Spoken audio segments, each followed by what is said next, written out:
시청자 여러분 안녕하십니까? 이슈를 더 쉽게 풀어드리는 더 뉴스 시작합니다. 이재명 대표의 최측근 김용 민주연구원 부원장의 신병을 확보한 검찰이 민주당 당사에 대한 압수수색을 재시도하고 있습니다. 이 대표는 직접 현장을 찾아 민주주의를 지켜달라고 호소하고 있고 정진석 비대위원장은 정당한 법 집행에 치외법권은 없다며 맞받았습니다. 더 정치 시간에 풀어보겠습니다. 시진핑 중국 국가주석이 3년임을 확정하면서 사실상 1인 독주 시대를 열었습니다.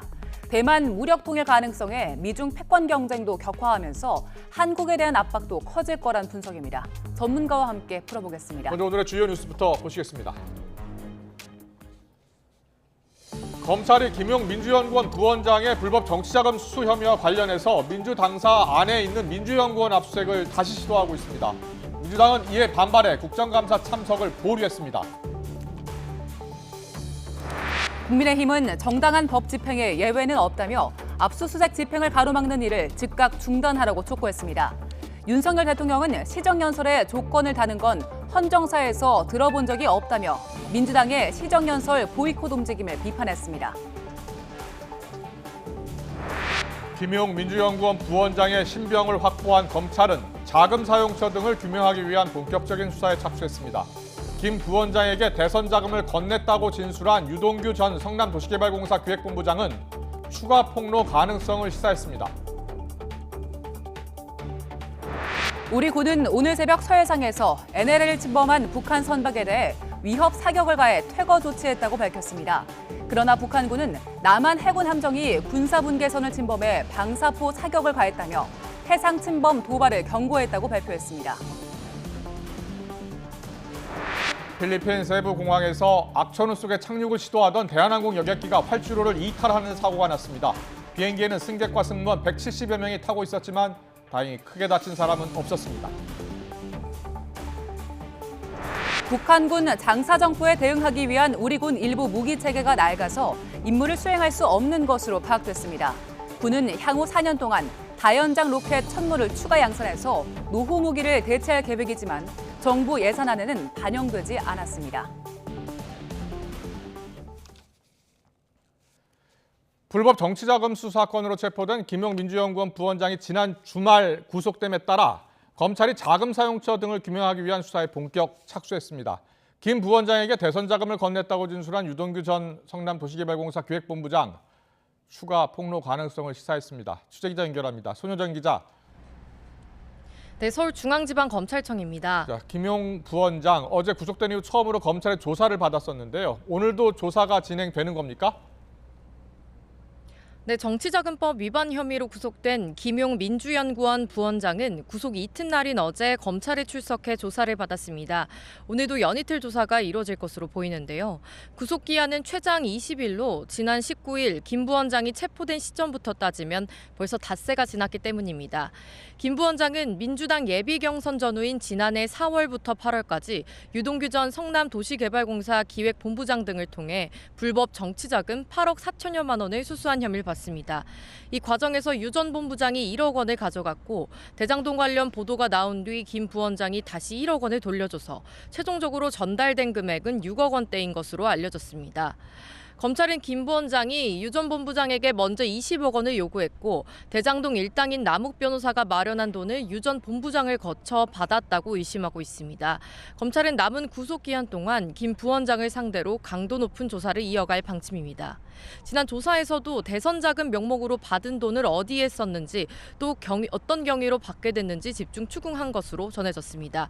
아직 김 부원장을 거쳐 이재명 민주당 대표에게 직접 돈이 건너간 정황은 파악되지 않았지만 이 대표와의 연관성도 추가 조사할 방침입니다.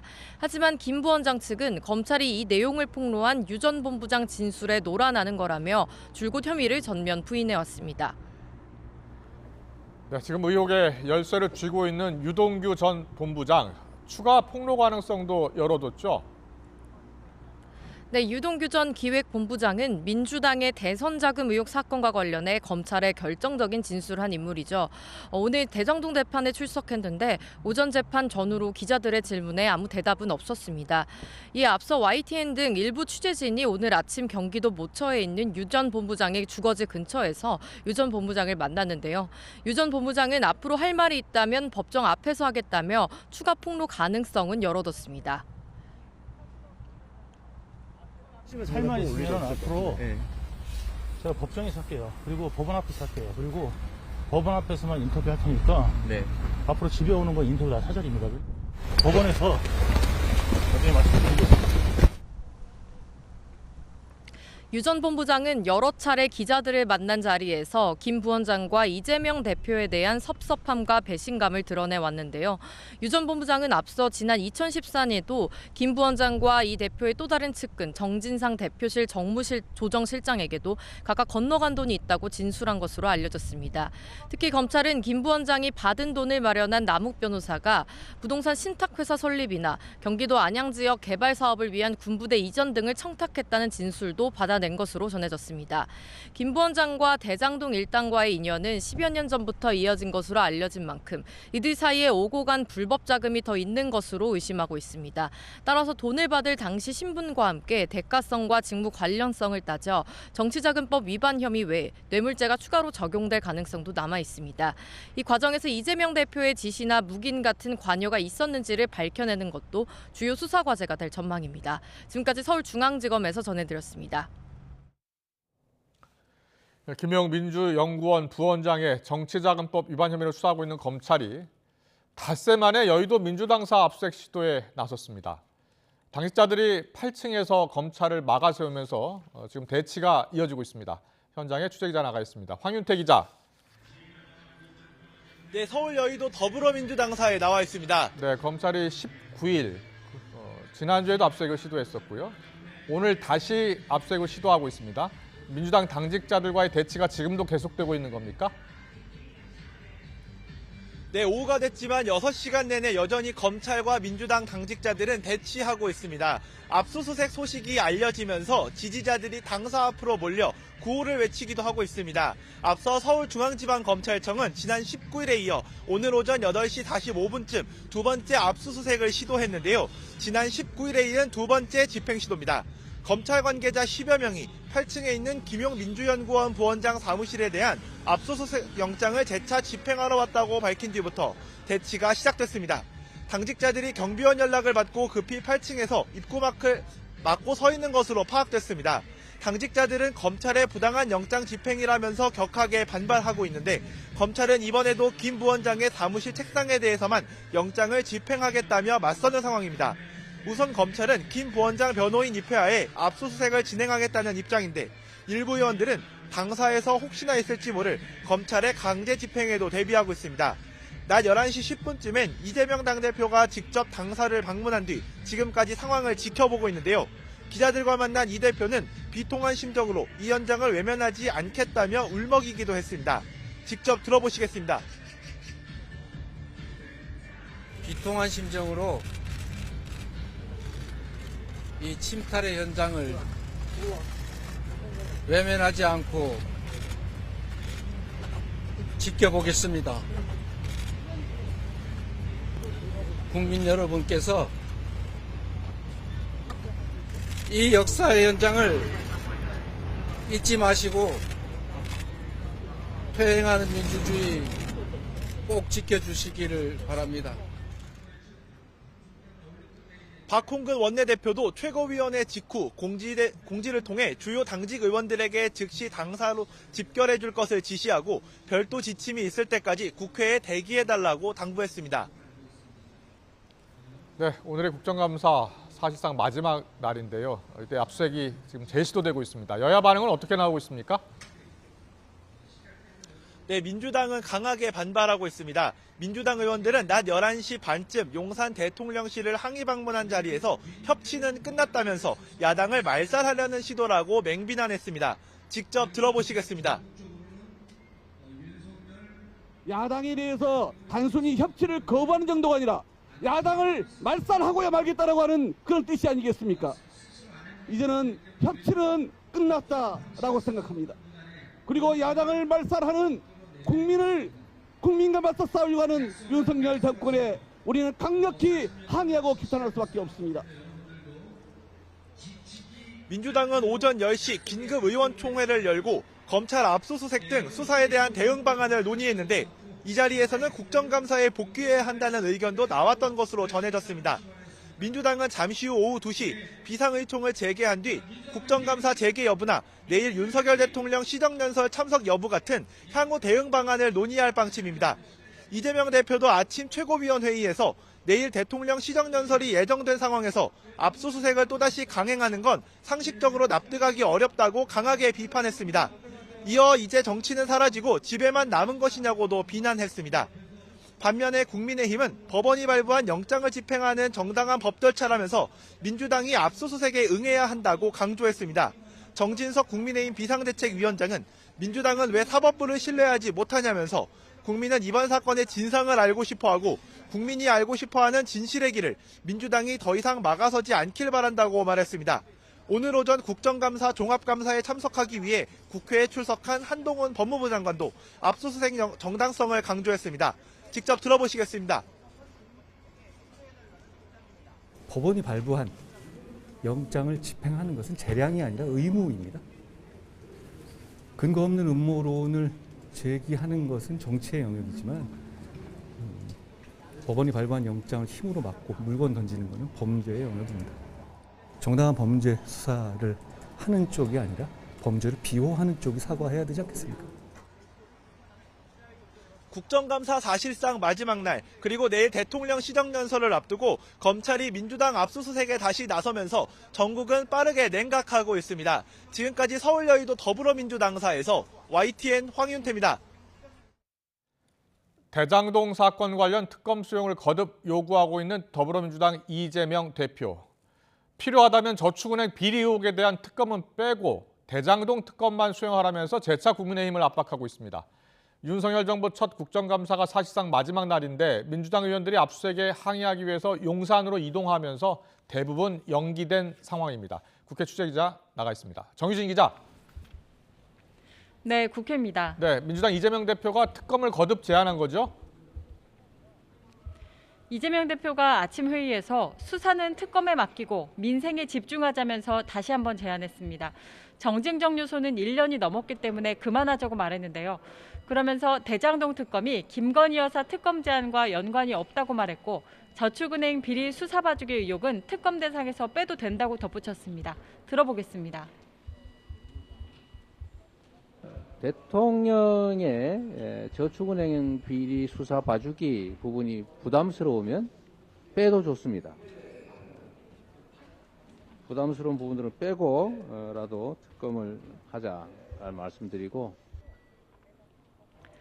다만 더불어민주당 박홍근 원내대표는 정부와 여당의 김건희 여사 특검을 즉각 수용하라고 촉구했습니다.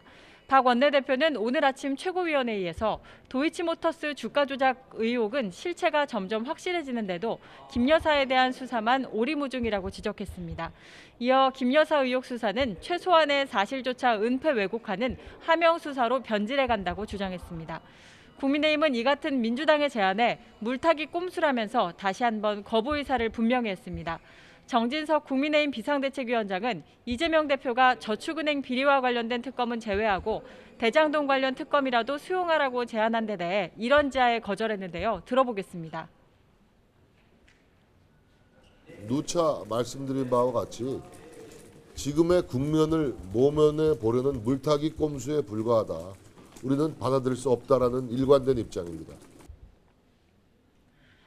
또 국민의힘은 민주당이 대통령이 사과하지 않으면 내일로 예정된 대통령 시정연설을 불참하겠다는 입장을 낸 것과 관련해서는 시정연설을 청취하는 것은 선택사항이 아니라 국회의 책무라면서 이런저런 이유로 으름장을 놓는 민주당 태도에 공감할 국민은 없다고 생각한다고 비판했습니다. 여야의 대치가 이렇게 계속 이어지면서 막바지 국정감사도 대부분 연기됐다고요? 지난 4일 시작됐던 윤석열 정부 첫 국정감사가 오늘 10개 상임위 종합감사를 끝으로 사실상 마무리되는데요. 민주당 의원들이 검찰의 민주연구원 압수수색 시도에 항의하면서 용산으로 이동해 대부분의 국정감사는 연기된 상태입니다. 이후 재개될 경우에도 이재명 민주당 대표 관련 수사를 두고 마지막까지 여야 충돌이 예상되는데요. 법무부와 감사원, 공수처를 대상으로 진행되는 법사위 국감장이 가장 뜨거울 것으로 보입니다. 민주연구원 압수수색 시도 등 이 대표 주변 인물들에 대한 수사가 정당한 것인지 표적 수사는 아닌지 캐묻는 질의가 이어질 것으로 예상되고 서해 피격 사건 관련해 서욱 전 국방부 장관과 김홍희 전 해양경찰청장의 구속을 놓고도 여야 간 공방이 오갈 것으로 보입니다. 과방에서는 지난 15일 화재로 빚어진 카카오 먹통 사태에 대한 질의가 집중될 전망입니다. 김범수 카카오 창업자, 이해진 네이버 창업자 등이 출석할 예정인데요. 의원들은 데이터 센터 화재에 대해 관련자들의 사과와 함께 재발 방지 대책, 이용자 보상 방안 등을 캐물을 예정입니다. SK 최태원 회장은 일정을 이유로 불출석 사유서를 제출했는데 여야 의원들은 이유가 정당하지 않다면서 오후에 다시 한번 국감장에 출석하라고 요청했습니다. 관련 현안은 정무위에서도 다뤄집니다. 국민의힘은 압수수색에 반대하며 국정감사를 중단시킨 더불어민주당을 향해 오후 2시까지 복귀하지 않으면 여당 단독으로 국감을 진행하겠다고 밝힌 상태인데 민주당 의원총회 결과에 관심이 쏠립니다. 지금까지 국회에서 YTN 정유진입니다. 윤석열 대통령은 대통령의 내년도 예산안 시정 연설에 어떤 조건이 붙는다는 것은 헌정사상 들어본 적이 없다고 말했습니다. 더불어민주당에서 요구한 대통령의 사과와 대장동 특검 수용 주장을 일축한 겁니다. 오늘 아침 출근길 발언을 들어보겠습니다.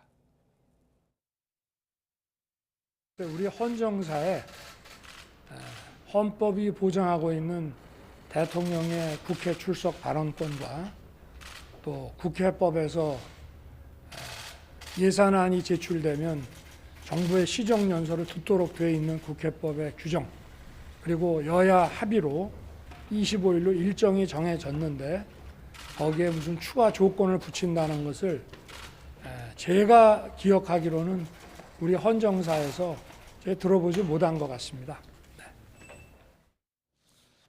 윤석열 대통령이 정부 출범 5개월 만에 보건복지부 1차관, 2차관 인선을 마무리하면서 코로나19 대응과 연금개혁 추진 등의 본격 시동을 걸게 됐습니다.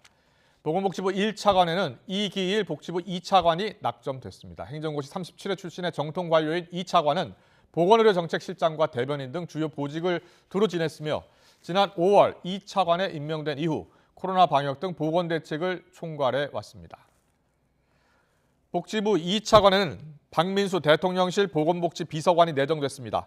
박 차관은 행정고시 36회로 공직에 입문해 복지부 기획조정실장과 정책기획관 등을 지냈고 주미대사관, 공사참사관으로 파견 근무도 했습니다. 지난 5월 새 정부 출범 때부터 대통령실 보건복지 업무를 총괄하며 윤 대통령의 약자 복지 철학 등을 이해하는 인물로 손꼽힙니다. 오늘 새벽 서해상에서 북한 선박이 북방 한계선을 침범했다가 우리 군의 경고 사격을 받고 물러났습니다. 하지만 북한은 오히려 남한의 함정이 선박 단속을 고실로 해상 군사분계선을 침범했다면서 방사포 사격을 하는 맞대응을 벌였습니다. 취재기자 연결합니다. 신준명 기자. 네, 국방부입니다. 북한 상선이 새벽 시간에 NLL 남쪽으로 내려왔네요. 네, 합동참모본부는 오늘 새벽 3시 40분쯤 서해 백령도 서북방 27km 일대에서 북한 상선 한 척이 북방 한계선 NLL을 침범했다고 밝혔습니다. 이에 우리 군은 경고통신을 20여 회 실시하고 기관총을 이용한 경고 사격도 10발씩 2차례 실시했습니다. 해당 선박은 NLL 최대 3.3km 지점까지 남하했다가 새벽 4시 20분쯤 서쪽 방향으로 물러났는데요.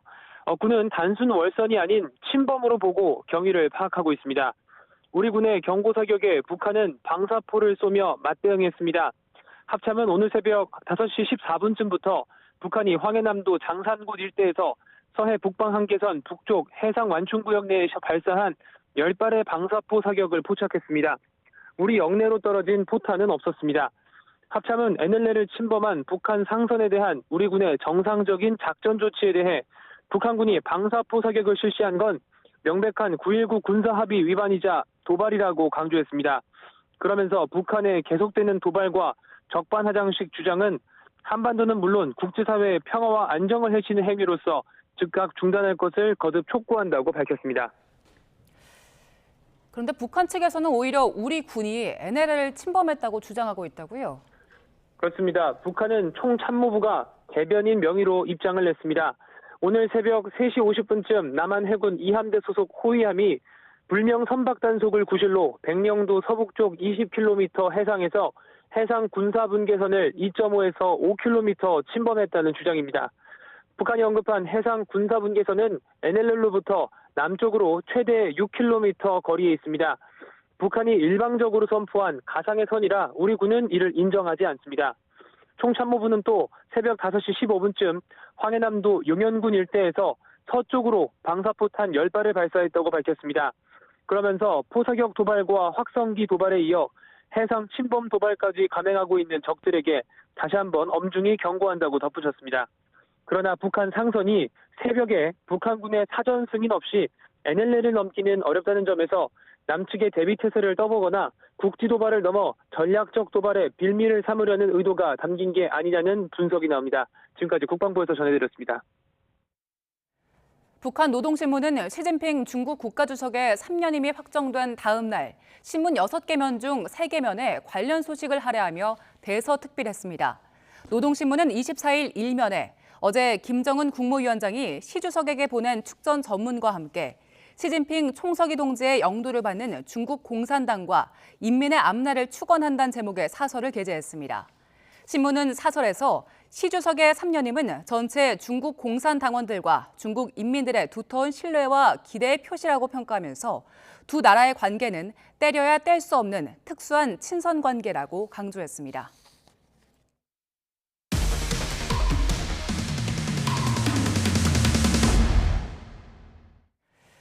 북한이 연일 무력 도발을 이어가는 가운데 수도권을 겨냥하는 북한군 장사정포에 대응할 우리 군 일부 무기 체계가 낡아서 임무를 수행할 수 없는 것으로 파악됐습니다.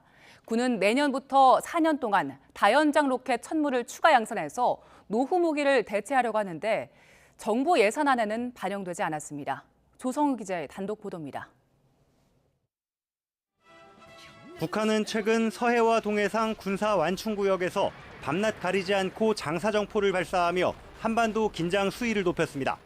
이란 북한의 계속되는 도발은 한반도는 물론 국제사회 평화 안정을 해치는 행위로서 엄중 경고하며 즉각 중단할 것을 강력히 촉구한다. 북한이 700여 문 보유한 장사정포 사거리는 50에서 60km로 서울은 물론 안산과 성남까지 사정권에 들어와 수도권의 직접적인 위협입니다. 여기에 대응하는 주력 무기 체계가 상자처럼 생긴 발사대에서 로켓탄 여러 발을 동시에 쏴 적진을 초토화하는 다연장 로켓입니다. 230mm 1000무를 중심으로 미국에서 들여온 MLRS, 우리 군 최초 다연장 로켓인 130mm급 구룡도 화력을 보태고 있습니다. 이 가운데 MLRS는 1998년부터, 구룡은 이보다 이른 1980년대에 배치된 낡은 무기 체계입니다. 상당수는 기준 수명인 25년을 이미 넘겼고 특히 군이 보유한 구룡 18문 가운데 17문이 지난해 기술검사에서 운용 불가 판정을 받은 것으로 파악됐습니다. 이에 따라 군은 내년부터 오는 2026년까지 5,700억 원을 들여 1000무를 추가 양산해 노후 무기를 대체한다는 계획을 세웠습니다. 하지만 국회에 제출된 내년도 정부 예산안에는 전혀 반영되지 않았습니다.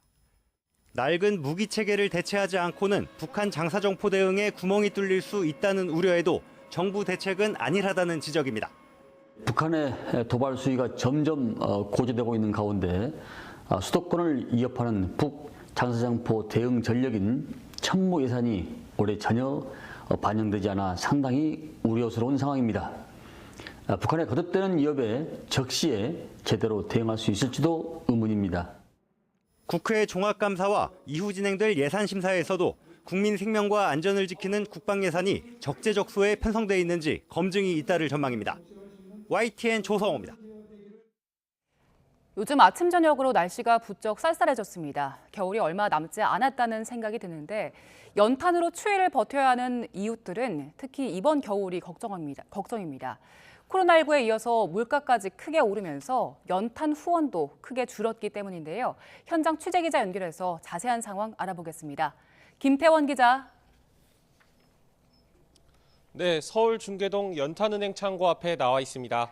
이제 날씨가 곧 추워질 텐데 창고에 비축된 연탄이 거의 없다고요? 네, 제 뒤로 보이는 연탄은행 창고엔 모두 연탄 5,000장 정도가 들어갈 수 있다는데요. 그런데 지금은 보시면 고작 100여 장 정도가 쌓여 있는 모습 보실 수 있을 겁니다. 코로나19 이전엔 이곳 백사마을에 있는 창고 두 곳에 모두 연탄이 가득했다고 하는데요. 연탄을 받을 사람들은 여전히 많지만 올해 들어 후원이 대폭 줄면서 창고도 비어있게 된 겁니다. 해마다 겨울을 앞둔 10월이면 연탄 20만 장 정도가 기부로 들어왔다는데요. 이번 달 연탄은행에 들어온 연탄은 고작 3만 장 정도에 불과합니다. 예년과 비교하면 거의 80%가 줄어든 상황인데 코로나 확산에 이어 5%를 넘나드는 물가 상승세까지 계속되면서 경제적으로 부담을 느낀 후원자들이 기부를 중단한 겁니다. 연탄은행 관계자의 말을 직접 들어보시겠습니다. 고금리 또 고물가로 인해서 서민들의 삶이 많이 지금 어려워진 상태이다 보니까 연탄 나눔에도 적극적이셨던 그런 후원자 분들께서도 당분간만 이거 후원을 좀 멈춰달라고.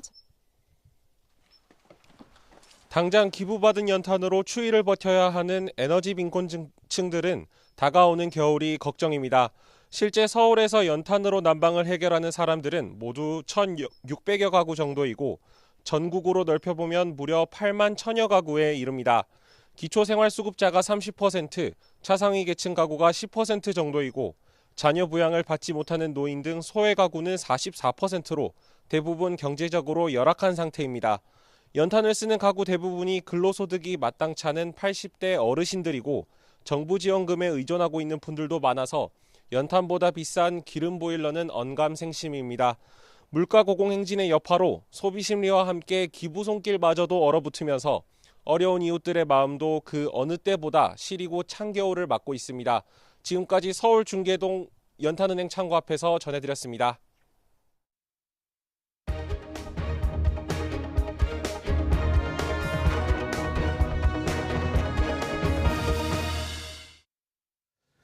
네, 시진핑 중국 국가주석 1인 천하의 집권 시대를 열었다는 평가가 계속 나오고 있습니다. 집권 3기를 공식 출범시켰습니다. 어제는 중국을 이끌 최고 지도부에 측근 인사 4명을 새로 포함시키기도 했습니다. 중국 차기 지도부의 면면 살펴보고요. 한반도에 미칠 영향도 짚어보겠습니다. 강준영 한국외대 국제지역대학원 교수와 함께 짚어보겠습니다. 어서 오세요. 어서 오십시오. 네, 안녕하세요. 네, 안녕하세요. 잠시만요. 속보가 있어서 속보 처리를 좀 하고 시진핑 주석 이야기 해보겠습니다. 검찰이요. 불법 정치자금 의혹 민주연구원 압수수색을 오늘 아침에 재시도했죠. 지금 시작을 했다고 합니다. 조금 전까지만 하더라도 당직자들이 나와서 대치 상황이었었는데 지금 압수수색을 시작을 했다고 하죠. 네, 그렇습니다. 지금 민주연구원에 대해서 2차 압수수색을 시도하고 있었는데 이제 시작을 했다는 소식이 조금 전에 들어왔고요. 저희가 조금 더 자세한 소식은 들어오는 대로 다시 전해드리겠습니다. 네, 민주당 이재명 대표의 최측근 김용 민주연구원 부원장 일단 구속이 됐고요. 부원장 사무실을 오늘 압수수색을 시도를 한 겁니다. 지난 19일 압수수색 시도했다가 압수수색을 하지 못했는데 오늘 다시 시도를 했고요. 조금 전부터 영장 집행을 착수했다라는 좀 뉴스 속보가 들어와 있습니다. 좀 더 자세한 소식 들어오면 다시 전해드리겠습니다. 현장에 또 YTN 취재기자가 나가 있으니까요. 속보 들어오면 또 전해드리겠습니다.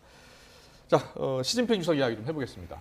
시진핑 국가주석이요. 지금 이제 10년째 했습니다. 그런데 지금 5년 더 하게 된 겁니다. 네. 그런데 많은 언론들은 1인 천하 시대를 열었다. 더 할 수도 있다. 이렇게 보거든요. 어떻게 보세요? 그렇습니다. 사실 당 총서기를 뽑은 거거든요. 이번에 이제 그러면 당의 관료가 바로 국가의 관료가 되기 때문에 지금 현재 이제 국가주석도 겸직하고 있는 건데 지금 이제 5년간은 당 총서기로서 당의 최고 지도자, 다시 말해서 이제 국가주석을 계속할 수 있는 근거를 마련을 했는데 지난 2018년에 국가주석이 원래 2번밖에 못하게 돼 있었어요. 그 연임 제한을 풀어놨기 때문에 총서기만 계속할 수 있으면 국가주석까지 계속하면서 당정을 하는 겁니다. 그런데 이 총서기는 연임 제한 규정이 없어요. 그래서 1인 천하 시대를 열었다고 하는 거군요. 없는데 그 전에 이제 마오쩌둥 시대의 과도한 권력 집중에 갖고 온 폐해를 목격한 덩샤오핑이 나이로 제한을 한 겁니다. 그러니까 67세까지는 한 번 더 할 수 있지만 68세가 되면 이제 내려와라. 그럼 대개 한 10년 정도 되거든요. 왜냐하면 이제 거기까지 올라가는 시간이 있으니까. 근데 그것도 깨버린 거죠. 그러니까 이게 이제 본인이 건강만 하고 총서기만 계속할 수 있으면 국가주석도 계속할 수 있으니까 그대로 가는 거고, 이번에 그 3기 지도부 상무위원들을 완전히 자기파로 배치를 했단 말이죠. 그리고 거기 보면 나이들이 63세부터 67세 뭐 6세까지 이렇게 돼 있어요. 그러니까 우리가 보통 후계 구도를 만든다면 50대 후반이나 뭐 이렇게 보통 만들잖아요. 그러니까 이번 3기 지도부에도 후계 구도가 안 보인다. 그렇다면 2027년에 가도 한 번 더 할 수 있는, 물론 그거는 당연히 중국 공산당이 선택할 거고 여러 가지 상황이 맞아야 되지만 그런 기본 포석은 완전히 해놨다. 그러니까 더 할 수 있다라는 거죠. 그래서 사연임까지 바라보고 있다라는 이야기들이 나오는 거군요. 네, 그렇습니다. 이번에 지금 상무위원들 보니까 그 전체가 시진핑 주석의 라인들로 맞습니다. 교체가 됐더라고요. 4명이 교체됐는데 당초 예상보다 변화가 더 컸던 것 같아요. 이제 뭐 변화가 컸다라기보다도 더 시진핑 쪽으로 순수해졌다는 거죠. 시진핑의 입장에서 보면. 왜냐하면 2012년에 시진핑 체제가 출범이 됐어요. 그리고 지난번에 이제 2017년에 19차 당대회를 했고 5년 후인 올해 20차 당대회를 한 거거든요. 근데 중국은 이 다음 10년만 하라고 그랬으니까 그 전 지도자가 그 다음 상무위원들을 낙점을 해놓고 나가요. 그러니까 시진핑 입장에서 보면 12차, 2012년 당대회 때 보면 자기 사람들이 아닙니다. 그 전 후진타오 주석이나 이 장저민의 영향을 받는 사람들이 들어와서 해놨기 때문에 지난 5년간 열심히 자기 사람 심으려고 했고 이번에야말로 완벽하게 소위 상해 계열, 그 다음에 후진타오 계열을 우리가 공천당 계열이라고 하거든요. 공산주의 청년단 계열을 완전히 배제하고 자신이 이끌어왔던, 이제 저희는 습가군, 그래서 시진핑 사단이라는 표현을 써요. 시지아, 습가의 군대, 이런 표현으로 이 시진핑 천하가 그냥 말 그대로 아무도 반대를 할 수 없고 뭐 어떤 견제 장치 이런 게 완전히 사라진 거죠. 그래서 걱정을 하는 겁니다, 지금. 그렇군요. 강주현 교수님, 지금 시진핑 1인 독주 시대를 어떻게 지금 전문가들이 보고 있는지 강 교수님한테 듣고 있는데요. 계속해서 이 정치권 속보가 들어오고 있습니다. 앞서 압수수색이 제시도 됐고 지금 집행하고 있다라는 말씀 드렸죠. 서울 여의도에 있는 민주당 당사 안에 있는 민주연구원 김용 부원장의 사무실을 지금 검찰이 압수수색하고 있고요. 이와 관련해서 민주당이 오늘 의총을 2번 열었습니다. 오후에도 의총을 또 열었습니다. 어떻게 대응할 것인가? 지금 의총 결과가 나온 것 같거든요. 결과 내용을 직접 들어보겠습니다. 더불어민주당 비상의원총회 이 결과를 말씀드리도록 하겠습니다. 먼저 윤석열 정권의 이 기습적인 이 야당의 중앙당사에 대한 이런 압수수색 돌입, 이것은 국회를 무시하고 야당을 탄압하고 또 국감을 방해하는 이런 침탈 행위임을 다시 한번 우리 의원들 간에 재확인을 하고 규탄을 했습니다.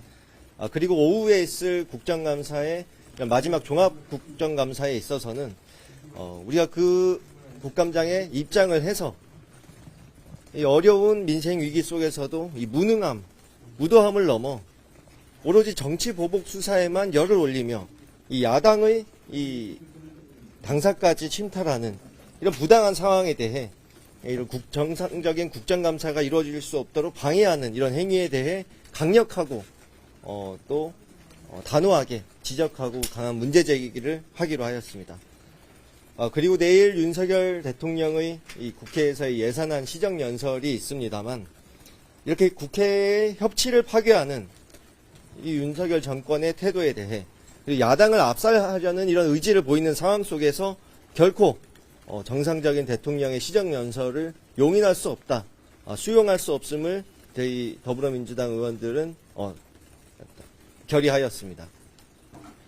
헌정사에 다시 없을 이런 야당을 향한 막말을 포함하여 여러 이 부당한 상황을 이어가고 있는 상황 속에서 들어가서 대통령의 시정연설에 박수라도 치는 것인지 저희 야당으로서는 결코 수용할 수 없다는 입장입니다. 여기까지 말씀드리고요. 혹시 질문 있으시면 말씀 주십시오. 아니, 불참하겠다는 말인가요?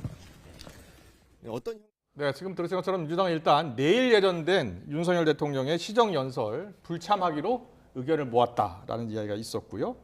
또 일단 국정감사 사실상 오늘이 마지막 날인데 일단 들어가서 단호하게 문제점을 지적하겠다라고 했습니다. 네, 그렇습니다. 원래는 국감 일정을 연기했었는데 들어가서 의견을 밝히겠다고 말한 상황이고요. 전해드린 것처럼 내일 대통령 시정연설 등에 대한 이야기도 있었습니다. 네, 시정연설에 일단 불참. 예. 그러니까 정상적인 대통령 시정연설을 지금 용인할 수 없는 그런 상황이다. 민주당은 지금 야당 탄압으로 보고 있거든요. 강력히 대처하겠다는 뜻을 밝힌 것으로 보입니다. 좀 더 자세한 소식은 이어지는 시간에 전해드리고요. 계속해서 시진핑 주석 이야기 좀 더 해보겠습니다.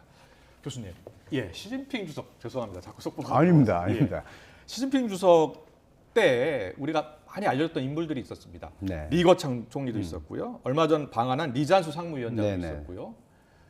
그 권력자들은 다 어디로 간 겁니까? 그 지난 정치국 상무위원들 7명 중에 네. 이번에 이제 3명만 남기고 4명을 교체를 했는데요. 네. 그 중에서 리잔수 전인대 상무위원장은 시진핑 측근입니다. 근데 이제 연세가 돼서 이제 뭐 연세 나이라는 것도 뭐 순전히 자신들이 계산하기 나름이지만 어쨌든 물러났고요. 리커창은 칠상팔아에도 걸리지 않습니다. 다시 말해서 68세도 되지 않는데 퇴진을 시켰고 그 다음에 그 서열 4위였던 왕양 이 사람도 퇴진을 시켰습니다. 이거는 왜 그러냐 하면 이 두 분이 후진타오 계열입니다.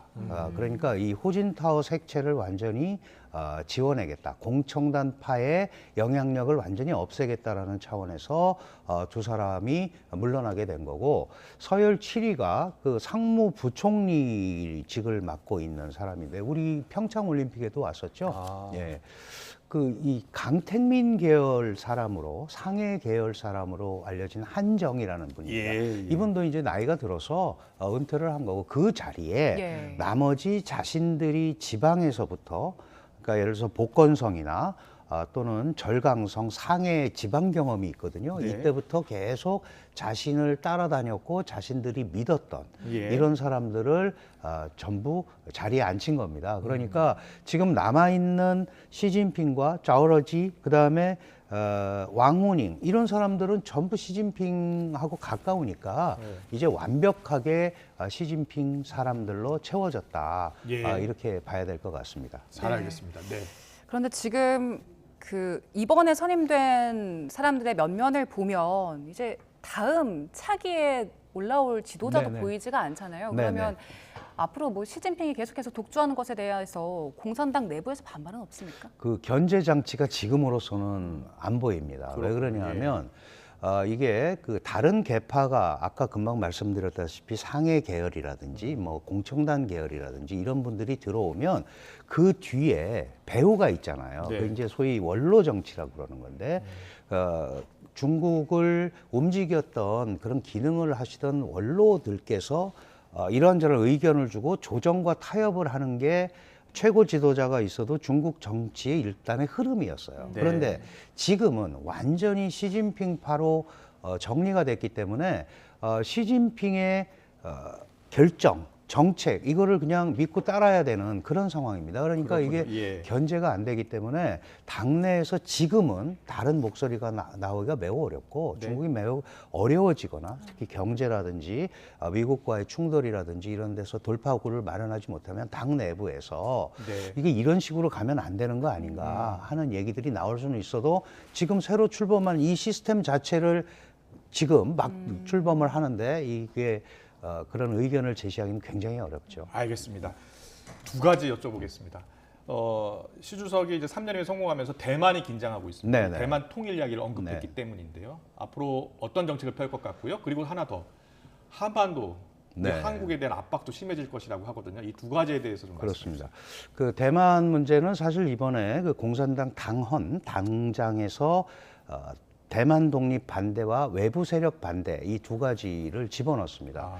이전에도 다 있었던 얘기예요. 다 있었던 얘기인데 이 당장 안에다 집어넣었다라는 거는 이게 당이 곧 국가지 않습니까? 그러니까 당의 정책으로 궤도에 올려놨다라는 뜻이 되는 거고 그렇다면 이렇게 당의 정책, 다시 말해서 국가의 정책으로 됐기 때문에 어떤 형태로든 간에 이 부분에 대한 성과를 내놔야 된다라는 게 있어요. 그리고 또 하나 굉장히 중요한 개념은 시진핑이 양안 관계, 특히 대만 문제는 내정 문제라고 그랬다가 이번에 처음으로 이 대만 문제는 미중 갈등의 핵심이다라는 표현을 썼어요. 그러니까 결국 미국과 중국 간의 이 소위 갈등 속에서 대만 관계를 보겠다라는 의미도 들어있는 겁니다. 거꾸로 얘기하면 급하게 되면 그러니까 무력 사용을 안 하겠다라는 그 약속을 하지 않겠다라는 표현이 바로 그거거든요. 그렇군요. 일반적으로는 평화적으로 하겠지만 만약에 그런 게 잘 되지 않으면 무력 사용을 할 수도 있다. 근데 그 부분에 대해서는 대만 독립을 반대하거나 대만을 독립하려고 하거나 외부 세력이 개입하는 경우에만 하겠다는 표현도 되는 거거든요. 그러니까 그 상황을 보겠다는 거고 한반도 외교와 관련해서는 그 시진핑이 다시 한번 이렇게 중국을 장악을 한다는 거는 공세적 외교를 계속 하겠다는 건데 우리가 주목해야 될 거는 지금 왕이 외교부장이 외교 담당 정치 국원이 됐습니다. 그러면 이제 이분이 소위 중국 외교의 사령탑이 되는 거예요. 그 다음에 그 주미 대사였던 친강이라는 사람이 또 중앙위원으로 들어왔어요. 이거는 이제 그 다음에 외교부장이 되는 건데 왜 이게 중요하냐면 이 두 분이 소위 전랑 외교의 아주 최첨병들이었습니다. 그러니까 아주 강력한 압박 정책을 쓰는 건데 잘 아시다시피 왕이 부장은 우리 뭐 결례도 했다. 그리고 뭐 그런 말들을 많이 하고 그러지 않습니까? 그래서 앞으로 한국에 대해서 사드 문제라든지 공급망 문제라든지 그렇겠네요. 이런 데 대해서 좀 여러 가지 우려, 특히 미국으로 더 이상 경사하지 말라는 그런 우려를 많이 표명할 것 같아서 전략적으로 준비를 많이 해야죠. 알겠습니다. 오늘 정치 관련 속보가 많이 들어와서 더 듣고 싶었는데 시간 관계상 여기까지 들어야겠습니다. 다시 한번 모시겠습니다. 강준영 한국외대 국제지역대학원 교수와 함께했습니다. 고맙습니다. 감사합니다.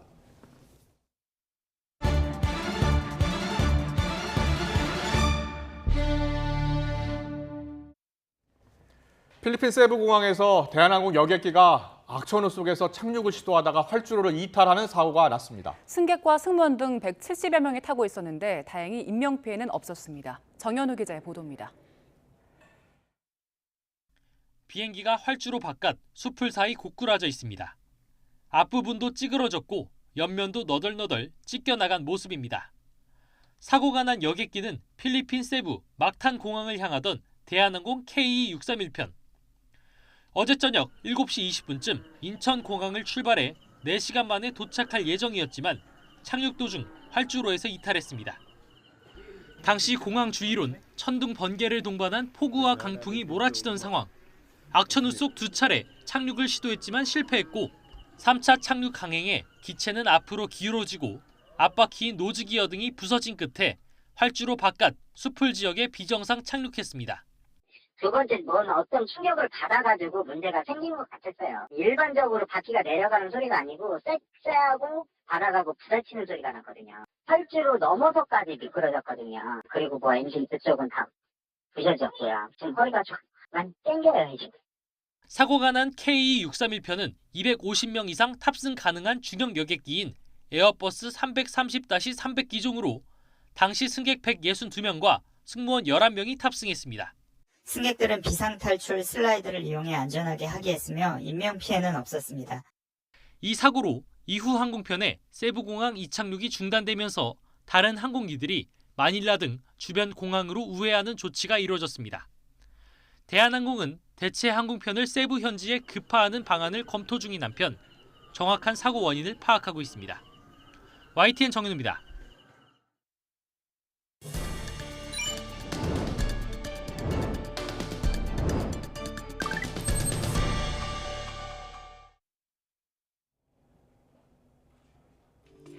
최근 무전 출식, 이른바 먹튀를 당했다는 자영업자들의 하소연이 잇따르고 있습니다.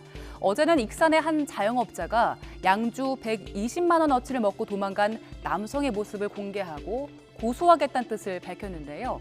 해당 남성은 지난 12일 바에서 7시간 정도 술을 마셨는데 계산을 할 때가 되자 휴대전화로 계좌이체가 되지 않는다거나 카드에 오류가 났다는 핑계를 대다가 연락이 끊긴 것으로 전해집니다. 알고 보니 이 남성이 업주에게 알려준 이름과 나이 모두 가짜였습니다. 해당 업주는 온갖 방법을 동원해도 연락이 닿지 않아서 답답하다는 심정을 토로했습니다. 지난달 아산의 한 횟집에서는 술과 안주 22만 원어치를 먹은 남녀 6명이 계산하지 않고 사라졌습니다. 주인이 인터넷 커뮤니티에 자수를 하지 않으면 얼굴을 공개하겠다는 글을 올리자 사라진 손님들, 그제서야 술에 취해 그랬다면서 음식값을 보내온 걸로 알려졌습니다. 자, 그렇다면 이런 무전 취식은 어떤 처벌을 받을까요? 같은 무전 취식이어도 그 의도에 따라서 다르게 취급되는데요. 간혹 돈이 있는 줄 알고 먹었는데 알고 보니까 지갑을 놓고 왔다거나 또 잃어버린 경우처럼 고의성이 없는 경우에는 사기죄엔 해당하지 않습니다. 다만 경범죄 처벌법에 따라서 처벌을 받는데 10만 원 이하의 벌금이나 구류에 처하게 되고요. 공소시효는 5년입니다. 반대로 처음부터 돈이 없는 걸 알고 있었다면 사기죄로 처벌받을 수 있습니다.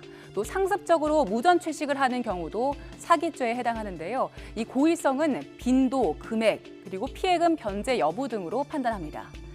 이렇게 고의성이 있다고 판단되면 처벌은 더 무거워집니다. 10년 이하 징역 또는 2천만 원 이하의 벌금형을 받을 수 있습니다. 공소시효도 10년으로 길어집니다. 경찰 자료를 보면 해마다 10만 건이 넘는 무전 취식 관련 신고가 접수되고 있습니다. 처벌이 약하다 보니까 금액이 적으면 업주가 신고하지 않는 경우가 많아서 실제로는 더 많을 걸로 보입니다. 특히 사회적 거리 두기로 주춤했던 무전 취식 관련 신고, 올해 다시 증가세를 보이고 있는데 관련 처벌을 강화해야 한다는 목소리가 이어지고 있습니다. 또 전문가들은 처벌 강화와 함께 도망을 가도 잡힌다는 인식이 형성되는 게 중요하고 또 적발률을 높이기 위해서는 피해 업주들의 신고가 중요하다고 강조합니다. 다만 이제 그것보다 더 중요한 것은 이 적발률을 높이는 게 중요하다고 보여지고요. 그래서 이제 가게 업주 입장에서는 CCTV 설치나 CCTV가 작동 중이라는 사실을 고지하는 것도 범죄 예방에 도움이 되겠고, 이제 피해를 입었을 때는 반드시 신고하시는 것을 좀 권유해드리겠습니다. 완연한 가을 날씨도 잠시 또다시 계절이 초겨울로 변했습니다. 북서쪽에서 찬 공기가 남하하면서 종일 쌀쌀한 날씨가 이어지고 있는데요. 현재 서울 기온은 14.5도로 어제보다 4도가량 낮고요. 찬바람의 체감 온도는 1에서 2도가량 더 낮은 상황입니다. 밤 사이에는 기온이 더 빠르게 내려가면서 내일 아침 서울 기온은 5도까지 떨어지는 등 오늘보다 날이 더 추울 것으로 보입니다. 따뜻한 겉옷 꼭 챙기셔서 체온 조절 잘 해주시기 바랍니다. 내일도 내륙은 오늘만큼 쾌청한 하늘이 함께 하겠습니다. 하지만 동해안 지역은 내일 새벽까지 비나 눈이 이어지겠는데요. 특히 강원 북부 산간에는 17년 만에 10월 대설주의보가 내려진 가운데 최고 7cm의 눈이 내려 쌓이겠습니다. 그 밖에 영동과 경북 북부 동해안에는 10에서 50mm의 비가 내리겠고 벼락과 돌풍 그리고 오박을 동반하며 요란하게 내리는 곳이 있겠습니다. 내일 아침 기온은 오늘보다 1에서 4도가량 낮겠습니다. 서울은 5도, 대전과 광주 4도로 예상됩니다. 낮 기온은 오늘보다 조금 높겠지만 여전히 예년 기온을 1에서 4도가량 밑돌며 쌀쌀하겠는데요. 서울 17도, 대전과 대구도 17도로 예상됩니다. 수요일 낮부터는 추위가 누그러지고 이맘때 가을 날씨를 되찾겠습니다. 다만 일교차 큰 날씨가 이어지는 만큼 건강관리에 신경 써주시기 바랍니다. 당분간 동해안 지역에는 너울성 파도가 높게 일겠습니다. 높은 파도가 방파제나 해안도를 넘는 곳이 있으니까요. 해안가 안전사고에 각별히 주의해 주시기 바랍니다. 지금까지 YTN 홍나실입니다. 전국이 급냉하고 있습니다. 이재명 대표의 최측근 김용 민주연구원 부원장의 신병을 확보한 검찰이 민주당 당사에 대한 압수수색을 재시도한 끝에 조금 전부터 영장을 집행하고 있습니다. 네, 이재명 대표는 직접 현장을 찾아서 민주주의를 지켜달라고 호소했고 정진석 비대위원장은 정당한 법 집행에 치외법권은 없다며 맞받았습니다. 잠시 뒤 더 정치 시간에 풀어보겠습니다.